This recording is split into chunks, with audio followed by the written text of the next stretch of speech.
حضرت عمر جن کو تخت حکومت پہ بیٹھتے تھے اور ان کا تخت کو سونے زبرجد کا نہیں تھا، مسجد نبوی کی چٹائی تھی، اور سارا دن وہاں بیٹھ کے لوگوں کی باتیں سنتے، اور جب رات کے اندھیرے گہرے ہوتے عمر بھیس بدل کے مدینے کی گلیوں کا گشت کرتے۔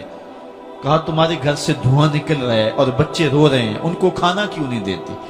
کہنے لگی عمر کی جان کو رو رہی ہوں۔ عمر کے پاؤں تلے سے زمین نکل گئی۔ کہا کیا ہوا؟ کہا 3 دن سے ہمارے ہاں کھانے کے لیے کچھ نہیں ہے، روزانہ بچے روتے ہیں اور میں ہنڈیا کے اندر پتھر ڈال کر کے نیچے سے آگ ڈالتی رہتی ہوں کہ بچے انتظار کر کر کے سو جائیں گے، کم وقت سو بھی نہیں رہے، اور وہ پتھر پکیں گے بھی کیا، اور میں عمر کی جان کو رو رہی ہوں۔ حضرت عمر کا کلیجہ دہلنے لگا، فوراً پلٹے، واپس بیت المال میں آئے، گھی کا ایک کنستر لیا، آٹے کی بوری لی، مرچ مسالہ جات بہت کچھ اٹھایا، اپنے کندھے پہ رکھا، بوری اپنی کمر پہ لا دی۔ عمر بیت المال سے نکلے تو آپ کے خادم اسلم نے دیکھ لیا، آگے بڑھا، کہا میرے آقا میں اٹھاتا ہوں۔ عمر کی آنکھوں میں آنسو ہے۔ کہا اسلم قیامت کے دن میرا بوجھ اٹھا لو گے؟ کہا قیامت کے دن تو اپنا اپنا بوجھ اٹھانا پڑے گا۔ کہا عمر کو آج اپنا ہی اٹھانے دو۔ حضرت عمر وہ گھی کا کنستر اور وہ آٹے کی بوری سر پہ اٹھائے ہیں اور اس خاتون کے گھر جاتے ہیں اور دستک دیتے ہیں۔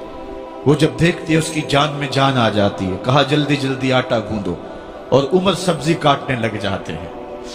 حضرت عمر رضی اللہ تعالی عنہ سبزی تیار کر دیتے، ادھر آٹا گند جاتا ہے، اور پھر اوپر چولہا رکھا جاتا ہے، چولہے کے اندر آگ رکھی جاتی ہے، وہ کھانا پکانے لگتی ہے، آگ بجھتی ہے۔ تاریخ نے لکھا ہے آگ بجھنے لگتی ہے، عمر جھک کر کے پھونکے مارتا ہے، عمر جھک جھک کے پھونکے مارتا ہے۔ کھانا پک گیا اور بچوں کے سامنے کھانا رکھ دیا، بچے کھا رہے ہیں۔ اب بچے رو رو کے نڈال ہو چکے تھے۔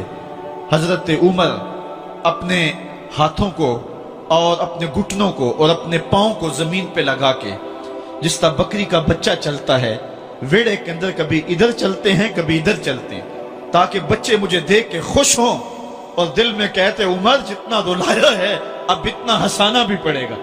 تو کبھی عمر امیر المومنین، یہ میں کسی آج کے جو ہے وہ لوگوں کے ووٹوں پہ منتخب ہونے والے حکمران کی کہانی نہیں سنا رہا، میں اس عمر کی کہانی سنا رہا ہوں جو 23 لاکھ مربع میل کا حکمران ہے، آدھی دنیا کا بادشاہ ہے۔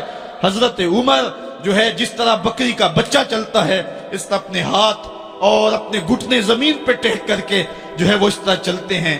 بچے عمر کو دیکھ کے مسکراتے ہیں۔ جب بچے مسکرانے لگے تو حضرت عمر نے اس خاتون سے کہا بڑھیا عمر کو معاف کر دے۔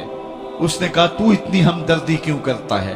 کہا عمر بیچارہ بڑا پھنسا ہوا ہے، فکر ہے اس کو یرموک و فسطاط و حلوان کی، جب فتح ہے مصر تو تیاری ہے ایران کی، آتے جاتے وفد سے ملاقات بھی کرتا ہوگا اور شب کو معلوم حالات بھی کرتا ہوگا، کانٹوں میں الجھی ہوئی بیچارے کی جان ہے، نیند اس کو بھی آتی ہے، آخر وہ انسان ہے، میری بہن عمر کو معاف کر دے۔ اس نے کہا نانا عمر کی بات میرے سامنے نہ کر، قیامت کا دن ہوگا، عمر کا گریبان ہوگا اور میرا ہاتھ ہوگا۔ جب اس نے یہ بات کہی تو عمر برداشت نہ کر سکے، بچوں کی طرح بلک بلک کر رونے لگے۔ کہا وہ بد نصیب عمر تیرے سامنے ہے، آج ہی کہلا جو کہنا ہے، قیامت کے دن مجھے معاف رکھنا۔ اس نے کہا تو عمر ہے؟ کہا بد نصیب عمر تیرے سامنے کھڑا ہوں۔ میرے عمر کہتے ہیں اگر دجلہ کے کنارے ایک بکری کا بچہ بھی پیاسا مر گیا، اس کا حساب بھی عمر سے لیا جائے گا۔ حضرت عمر نکلے یروشلم میں، ایک اونٹ ہے ایک غلام ہے، کبھی وہ سوار ہوتا ہے کبھی آپ باری مقرر کی ہے۔ جب قریب پہنچے یروشلم کے تو عمر کی باری نکیل پکڑنے کی اور غلام کی باری اوپر سوار ہونے کی آ گئی۔ غلام نے کہا آقا میں مرضی سے اپنی باری چھوڑتا ہوں، آپ آ جائیں، دشمنوں کے مفتوحہ علاقے میں آ رہے ہیں، تازہ تازہ علاقہ فتح ہوا ہے، اسلام کی شان و شوکت ظاہر ہو۔ عمر نے کہا اسلام کی شان و شوکت ایسے ظاہر نہیں ہوتی ہے، اپنی باری پہ تم بیٹھو گے، اپنی باری پہ میں بیٹھوں گا۔ لوگ منتظر کھڑے ہیں، دور سے جب دیکھا کہا اس کی ہیبت سے کانپتے تھے ہم، یہ تو کوئی حبشی لگتا ہے، رنگ کالا ہے، ہونٹ موٹے ہیں، اس سے تو زیادہ حسین اس کا غلام ہے جو آگے آگے چل رہا ہے۔ حضرت ابو عبیدہ نے کہا دھوکہ کھا رہے ہو، ہمارا آقا وہ نہیں ہے جو اونٹنی کے اوپر سوار ہے، ہمارا آقا وہ ہے جو لگام تھامے آگے آگے چل رہا ہے۔ حضرت عمر رضی اللہ تعالیٰ عنہ کو آگے بڑھ کے جابیہ کے مقام پہ حضرت ابو عبیدہ بن جراح نے استقبال کیا، تو حضرت عمر آگے بڑھے اور انہوں نے آگے بڑھ کر کے حضرت ابو عبیدہ کے دونوں کندھوں پہ ہاتھ رکھا، اور سنو حضرت عمر نے کیا کہا، کہا لا الہ الا اللہ انا کنا اذل قوم فاعزنا اللہ بالاسلام، کہا کہ لا الہ الا اللہ، اے ابو عبیدہ بن جراح، ہم ایک ذلیل قوم تھے اور اللہ نے ہمیں اسلام کی وجہ سے عزت عطا کی ہے۔ اور میں تمہیں ایک تاریخ ساز بات کہنے لگا ہوں، اور وہ یہ ہے کہ جب تک ہم اس عزت والے اسلام کے دامن کو تھامے رہیں گے ہماری عزت قائم رہے گی، اور جب اسلام کے علاوہ کسی اور جگہ سے عزت ڈھونڈیں گے تو رسوا کر کے رکھ دیے جائیں گے۔ یہ ہے وہ خلاصہ جو حضرت عمر نے امتوں کے عروج و زوال کا بیان کیا ہے۔ اس امت کو جو خیرات ملی ہے تخت و تاج کی، وہ پینٹاگون سے نہیں ملی، وہ واشنگٹن سے نہیں ملی، وہ وائٹ ہاؤس سے نہیں ملی، وہ محمد عربی کے جوڑوں کا صدقہ ملی ہے۔ اس لیے جب ہم نے اسلام سے انحراف کیا، پاکستان حاصل کیا گیا تھا، پاکستان کا مطلب کیا؟ لا الہ الا اللہ۔ ہم نے اس نعرے کو چھوڑ دیا ہوا ہے، ہم نے انحراف کر دیا ہے۔ آج ہماری نظریں مغرب کی طرف لگی ہیں کہ تخت و تاج اس سے نصیب ہوتے ہیں، اور دنیا کے اوپر ہم رسوا ہو کے رہ گئے۔ ہماری پستی، ہماری زبوحالی، ہماری ذلت کا سبب یہ ہے کہ جس جگہ سے ہمیں عزت ملی تھی ہم نے وہ مرکز ہی چھوڑ دیا ہے۔ اس مرکز حیات کو، اس مرکز زندگی کو، اس مرکز عزت کو ہم نے چھوڑ دیا ہے، اور دنیا کے اوپر ہم رسوا ہو رہے ہیں۔ انہی حضرت عمر کی کہانی ہے۔ وادی تہامہ سے گزر رہے تھے کہ بچوں کی طرح بلک بلک کے رونے لگے۔